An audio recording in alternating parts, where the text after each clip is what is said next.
네, 7시 1분입니다. 자, 본격적으로, 자, 오늘 마무리 좀 시작할 수 있도록 하겠습니다. 마무리. 사실 끊임없이 좀 진행하시다 보면은, 수익이 날 때도 있고, 안 날 때도 있고 하는데, 우리가 추구하는 것은, 수익이, 날 때, 수익이 나는 경우를 더 많이 만드셔야 돼요. 예, 그래서 지금 제가, 지난 주말에도 말씀을 드렸습니다만은, 시장 상황이 체력이 약화되고 있어요. 중요한 것은 체력이 약화되고 있다. 여기에서 알 수 있는데 사실 금일시장 같은 경우에도 먼저 시장 흐름 볼까요? 제가 여기 보시면 12시 2분의 그림입니다. 개인 투자자의 코스피 매수 그리고 개인 투자자의 코스닥 매수 아침에 플러스 출발해서 그 다음에 이렇게 내렸다가 이렇게 시장이 좀 약세로 전환이 됐죠. 그리고 1시쯤에 1시 4분에 다시 체크했더니 살짝 올라왔어요. 살짝 고개를 들었어요. 역시 개인 투자자. 그리고 코스닥은 살짝 고개를 들은 척 하다가 도로 다 내려가 버렸어요. 역시 개인 투자자의 강력한 매수가 들어왔다는 거죠. 그러면서 마지막에 개인 투자자의 7,500억 원의 순매수가 유입되면서 결국은 마이너스 전일 대비해서 0.9%가 하락하는 형태가 나오게 된 거죠. 그리고 개인 투자자의 1926억 코스닥 쪽에 순매수세가 있었음에도 불구하고 전일 대비해서 마이너스 1.12%가 하락하면서 금일 장세가 마감이 되었습니다. 여기서 우리가 시사점을 찾아봐야 되는데, 자, 금일에 시장 방어의 주인공은 개인 투자자죠. 그죠? 그런데 제가 전일에도 한번 말씀을 드렸습니다만은 최근에 시장 흐름을 좀 봤을 때 예탁금과 거래대금이 줄어들고 있는 그런 상황이에요. 머니 무브가 끝인가?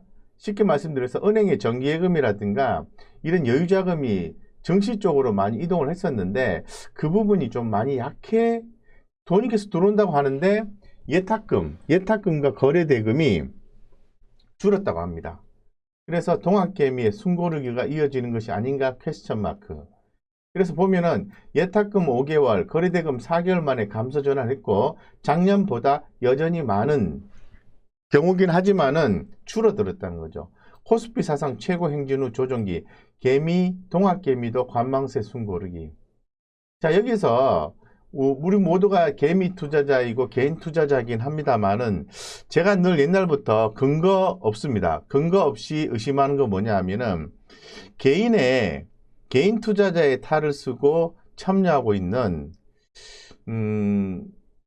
개인 투자자가 아닌 개인 투자자가 이 안에서 컨트롤하고 있는 것이 아닌가라는 생각을 많이 좀 가졌어요. 그래서 시장 분위기를 좀 만들면서 진행하는 것이 아닌가 이런 어떤 막연한 의심, 근거는 없습니다. 그냥 제 생각입니다.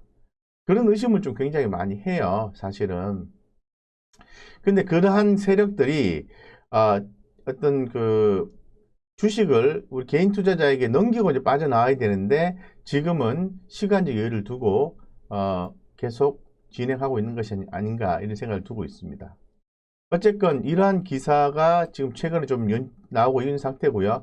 여기서 보시면은 자 거래대금이 40조까지 올라갔다고 합니다. 2021년 1월 중순도 안 됩니다. 1월 한 뭐 10일 정도 되나요?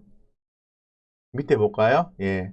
자, 보시면은 그 1월 한 10일 전후 정도 되는 것 같아요. 보니까. 네. 그래서 여기 지금 그 거래대금 추이가 엄청나게 늘었다가 최근에 좀 빠졌다가 2월 18일을 바닥으로 하고 2월 19일 날 다시 19조 정도 회복을 했다라는 거죠. 근데 분명한 것은 이 코스피 쪽에 거래대금이 감소가 된다라는 거죠. 감소가 되었다는 거죠. 거래대금이 감소한다는 것은 시장의 체력이 약하다는 거거든요. 우리가 시장을 바라다 보는 지표가 OBV라는 지표가 있습니다. OBV라는 지표가 굉장히 중요한데요. 거래량이 감소하게 되면 주식이 상방향으로 올라가기 대단히 불편합니다. 대단히 불편합니다. 예, 그래서 현재 지금 시장에서의 지금 거래량 이런 부분들이 좀 실종이 돼가고 있는 것 같은 느낌? 그런 생각이 좀 들거든요. OBV 지표가 예, 지금 제가 설정을 해놨는데 한번 볼게요. 예, 보겠습니다. 네. 여기 보시면 아직은 거래량이 살아있긴 한데요. 여기 보시면은 이게 OBV 지표라는 거거든요. 이 중심선에서 두고 내렸다 올랐다 내렸다 올랐다 반복하잖아요. 더 이상 보강이 잘 안 되고 있어요. 근데 과거에 시장이 쭉 올라올 때는 이렇게 중심선을 단순 시그널선을 깨지 않고 쭉 올랐거든요. 근데 최근에 이 시그널선을 중심으로 해서 내렸다 올랐다 반복하고 있다는 거죠. 그런 부분이 좋아 보이지 않는다라고 말씀드릴 수 있을 것 같습니다. 그래서 지금 시장은 제가 주말에도 2시간 동안 말씀드렸습니다만은 지수에 대한 투자 전략은 좀 좋지가 않다라고 좀 말씀드렸고, 그리고 하지만 그 종목단에서의 투자 전략은 괜찮다 이렇게 말씀을 드렸어요. 그러면 종목단에서의 투자 전략은 어떤 조건을 가진 종목이어야 되냐 하면은 먼저 펀더멘탈이 좋아야 되겠죠. 실적 개선에 대한 기대감이 좋아야 되겠죠. 그리고 외국인, 그러니까 개인들의 수급이 서서히 실종돼 가고 있는 상황이기 때문에 그나마 전반적으로 외국인 수급이 참여가 안 되고 있지만 그래도 외국인 수급이 들어와주는 종목들이 있어요. 예를 들면은 이런 거죠. 자, 여기서 보시는 것처럼 외국인이 금일 이렇게 수급이 들어와준 종목들을 나열을 해 놓았습니다. 자, HMM, 해운 쪽이죠? 예, HMM. 비덴트 아시죠? 금일 가상화폐, 비트코인 관련된 종목이죠. 이런 종목이 올랐죠? 그리고 동국제강. 최근에 철강주 오른다면서요? 동국제강. 아이고, 또 컨테이너 운임이 또 오른다고 하네? 대한해운. 쭉 보면은 최근에 인프라에 대한 얘기가 또 나오고 있어요. 인프라에 대한 얘기가. 그래서 현대건설기계, 이런 것들. 그리고 다날이 오늘 상한가 같습니다. 그 다음에 LS 이런 종목, 그 다음에 풍산, 오늘 급등한 풍산. 네, 그리고 쭉 보고 그 다음에 네, 뭐 이런 종목들. 그러니까 외국인 수급이 유입된 종목에 우리가 투자를 해야만이 성공 확률이 높아질 수 있다라고 말씀드릴 수 있습니다. 왜냐하면은 그나마 외국인 수급이 유입되는 종목은 가격 유지가 될 거니까 이렇게 생각하시면 돼요. 아시겠죠? 그래서 시장이 대단히 심각하다. 그래서 뭐 이번 주 같은 경우에는 뭐 2,980포인트 대에서 뭐 3,170포인트 이 정도 수준을 왔다 갔다 한다고 보면은 보면은 되지 않을까 이렇게 생각 가지고 있습니다. 그래서 시장이 대단히 불편한 건 아니지만은 결코 편하진 않다라는 생각이 들어요. 여기서 지금 느끼셨겠지만은 시장이 상당히 좀 불편한 모습을 지금 연출해주고 있는 상황입니다. 제가 지금 코스피 지수 60분 차트인데요. 이걸 가지고 한번 보면은 지난 23일부터 주가 흐름을 한번 봤을 때 2716포인트에서요 3266포인트까지 올라간 자리입니다. 그러면은 자 3060포인트 밑으로 깨지면 주가가 밑으로 더 내려가겠죠. 그 다음에는 3000포인트 테스트가 나오고요. 그 다음에는 2933포인트 정도가 되겠습니다. 이 부분이 만약에 깨지게 되면은 시장의 불안 요소가 오게 되는 거죠. 그런데 제가 계속해서 오늘도 이데일리 방송에 증권방송에 출연을 해서 말씀을 드렸습니다만은 미국의 대규모의 부양책에 대한 기대감이 아직 살아있기 때문에 시장의 급락은 이르다라고 판단하고 있습니다. 그리고 이번 주에 제롬 파월 의장이 청문회에 참석을 해서 금리 통화정책에 대해서도 얘기를 할 거니까 기대감이 좀 살아있다. 물론 립서비스인지 실제로 그러한 건지는 모르겠지만 긍정적 얘기를 하겠죠. 근데 문제는 이 그러한 멘트에 대해서 시장의 신뢰도가 어느 정도인지가 굉장히 중요하겠죠. 예. 그래서 시장에 대한 어떤 좀 덤덤한 마음을 좀 가지셔야 될 것 같아요. 아시겠죠? 네. 제가 너무 심각하게 말씀을 드렸나요? 이게 너무 심각하게 말씀드리니까 나스닥 야간 선물 1% 넘게 빠지는데 오늘은 일찍 자야겠어요. 이런 멘트도 좀 해주셨고요. 이모션님께서 또 너무 심각하게 생각하시지 마십시오. 그렇게 생각하신다 해가지고 시장이 개선되지는 않는 거니까 우리가 좀 그 시장에 순응하는 투자를 뭐 해야 된다라고 늘 말씀을 좀 드리고 있는 입장에서 좀 드라이하게 있는 그대로 말씀을 드리는 것 뿐이에요.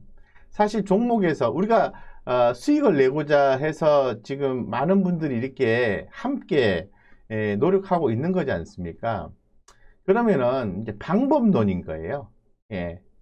우리가 뭐 IMF도 겪었고 금융위기도 겪었던 투자자들이지 않습니까? 근데 우리가 지나고 나서 경험칙상으로 봤을 때 잘 견디신 분들은 결국은 돈을 버셨죠. IMF 때보다 금융위기 때보다 주가가 대표 종목들은 더 많이 올랐어요. 결국은 버는 거죠. 그러한 긴 관점에서의 어떤 투자 이런 걸 좀 생각하신다면은 굳이 너무 스트레스 받으실 필요성은 없지 않겠나 이런 생각 가지고 있습니다. 이모션님께서 제 계좌의 70%로 미국 주식 좋네요. 미국 주식 중에서도 지금 가장 대표성 있는 미국 주식 하는 게 좋겠죠. 네, 빠지고 오름을 떠나가지고 네, 어쨌건 저는 그렇게 생각합니다. 예, 그래서 일단 시장은 뭐 이번 주에 좀 그렇게 굉장히 화창하진 않다라고 좀 말씀을 좀 드릴게요. 그런 가운데에서도 우리가 시장을 좀 점검을 해볼 필요가 있고요. 어쨌건 전일에 미국 시장이 이 국채금리 상승 우려에 따른 인플레 우려가 좀 발생한 거죠. 그에 대한 우려가 발생했고 대신에 경기 부양에 대한 기대감이 있기 때문에 약간 혼조 마감을 했다라고 말씀드릴 수 있을 것 같고 그러한 부분에 대해서 영향을 받아서 국내 주식 같은 경우에도 좀 변동성이 있었다고 볼 수 있을 것 같습니다. 특히나 더 중국의 유동성 회수 리스크가 시장에서 부정적으로 작용했다라고 좀 말씀드리겠습니다. 그래서 금일 보면은 중국의 인민은행 같은 경우 100억 위안 규모 역 RP를 매입했고 만기 도래 물량 500억 위안 거래 시 400억 위안 규모 유동성 순회수 이는 춘절 연휴 이후 3영업일 연속 유동성 순회수라는 거예요. 예, 이 부분이 좋지가 않은 거죠. 예. 그래서 다행히도 원달러 환율은 지금 뭐 1110원대를 기록하고 있다라고 말씀드리고 지난 주말에 굉장히 시장에서 관심 있게 봤던 것은 미국 국채 금리죠. 1.3%가 넘었고 추후에도 1.5%가 근접하거나 넘어가지 않을까라는 우려를 갖고 있는 거죠. 속도에 대한 부분이죠. 속도가 빨라지게 되면은 아무래도 안전자산 선호 현상이 발생하기 때문에 주식시장에는 좋지 않다. 이렇게 말씀을 드릴 수 있을 것 같아요. 예, 그래서 그런 상황이고 국내 같은 경우에는 연기금의 연속적인 순매도 현황이 계속해서 진행되고 있는 거죠. 그렇기 때문에 시가 상위 종목들 같은 경우에는 오르기가 좀 불편하다. 여기 보시면 코스피 쪽에 시가 상위 종목의 대부분의 종목들은 하락을 했습니다. NC소프트라든가 SK이노베이션, SK, 삼성 SDI, 네이버, 셀트리온, 카카오 우리가 좋다라고 얘기하는 종목 대부분의 종목들이 하락을 했고요. 반면에 SK 하이닉스라든가 뭐 이런 종목들은 좀 상승을 해줬다라고 말씀드리겠습니다. 네, 이렇게 되는 거고요.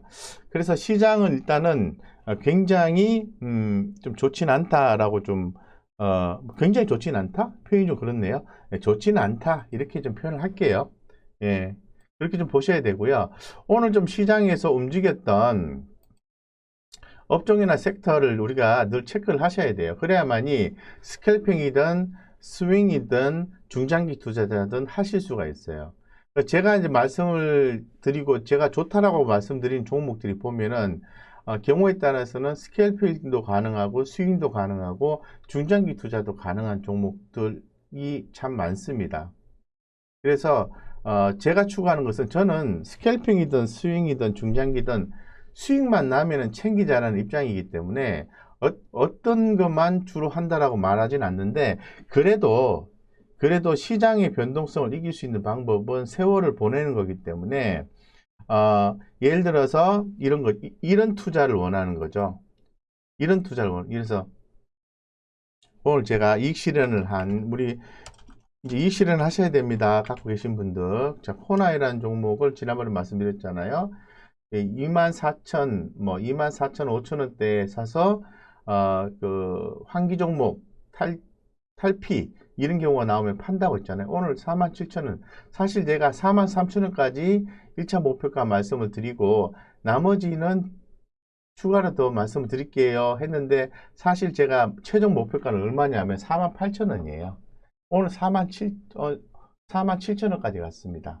빠져나와야죠. 나머지는 까치밥이죠. 다른 분들 드시라는 거예요. 저는 여기서 지금 벌써 이게 뭐 10월 20일, 10월 20일, 지금 요때부터 했으니까, 11월 초부터 했으니까, 11월, 12월, 1월, 2월. 넉 달 조금 안 됐네요. 안 돼서 수익이 한 80% 되니까, 뭐 됐지, 이 정도면 뭐. 이때 시장 변화가 있었지 않겠습니까? 시장 좋네, 나쁘네, 외국인 수급이 들어오네, 나가네. 저는 그런 거 신경 안 써요. 제가 생각하는 목표가 올라올 때까지는 무조건 들고 가는 거거든요. 예. 대신에 처음에 선택을 할 때 올라갈 가능성이 높은 종목을 선택을 하려고 애를 쓰는 거죠. 네, 그뿐이에요. 예. 녹십자 랩셀도 마찬가지예요. 때를 한번 만나면 올라가게 될 거예요. 근데 지금 센티멘탈이라든가 지금 주어진 재료가 별로 없어요. 예. 맞아요. 2배 가까이 올랐습니다. 없기 때문에 지금 최은희님께서 녹십자 랩셀이 힘들어 하시는 거거든요. 근데 갑자기 뭐 어떠한 또 이슈가 발생을 해서 급등하면은 예, 또 좋잖아요. 그죠? 예, 이게 좀 필요해요. 예, 뭐 코나이요? 뭐 이익 나셨으면은 절반은 뭐 이익 실현하시고 나머지 추세 대응하세요. 네, 더 이상 뭐 이런 종목 가지고 이제 이미 바닥권에서 이렇게 뭐 손치매가 들어간 종목이라서 지금은 제가 좀 관심도가 좀 떨어졌어요. 또 다른 종목도 지금 또 진행하는 것들이 많이 있습니다. 근데 그분들이 일희일비 하지 않는 분들이에요. 최소한 제가 말씀드리고 싶은 건 뭐냐면 우리 주식회사 곽 부장에 들어와 계시는 구독자님들 같은 경우에는 제가 해드리고 싶은 건 뭐냐면 돈을 벌게끔 해드리고 싶은 거예요. 그런데 그렇게 하려고 하면은 조금 시장의 변동성을 줄이는 패턴으로 가셔야 되는데 그거를 지루하게 생각하신다는 게 문제가 있는 거예요. 어쨌건 저는 그렇게 생각합니다. 네. 그래서 너무 염려하실 필요 없고요. 또 보겠습니다. 또 보면서 중간중간에 말씀하셨던 내용들을 좀 섞어서 말씀을 드릴게요. 예, 그래서 일단 오늘 시장 전반적으로 좋지는 않지만은 결론적으로 제가 말씀드리고 싶은 건 뭐냐 하면은 딱 중심을 잡으시고요. 지금 갖고 계시는 그러한 종목들이 굉장히 나쁜 종목이 아니라고 한다면은 손해보고 팔 이유는 없다라는 거죠. 조정받고 난 뒤에 재차 반등이 나올 때 조금 여유가 생기시면은 추가로 사주는 센스와 전략을 통해서 수익을 남길 수가 있는 거고, 펀더멘탈이 좋지가 않고 기업의 어떤 내용적인 측면에서 좀 불편하게 이어진다라면 과감하게 손절을 한다든가 비중을 줄인다든가 하는 작업이 필요하고 좀 더 시간을 길게 가져가야 되는 그러한 투자 전략을 구사를 하셔야 된다는 겁니다. 중요한 거는 종목은 저도 그렇고 우리 구독자님도 그렇고 좋은 종목 다 똑같이 알고 계시거든요. 근데 문제는 그거를 어떤 전략을 가지고 투자를 할 건지에 대해서 고민하고 정해져 있으면 가셔야 되는데 중간중간에 마음이 많이 바뀌고 투자 심리가 흔들린다는 부분이거든요. 네. 그 부분만 해소가 잘 되면 괜찮겠다 이렇게 말씀드리겠습니다.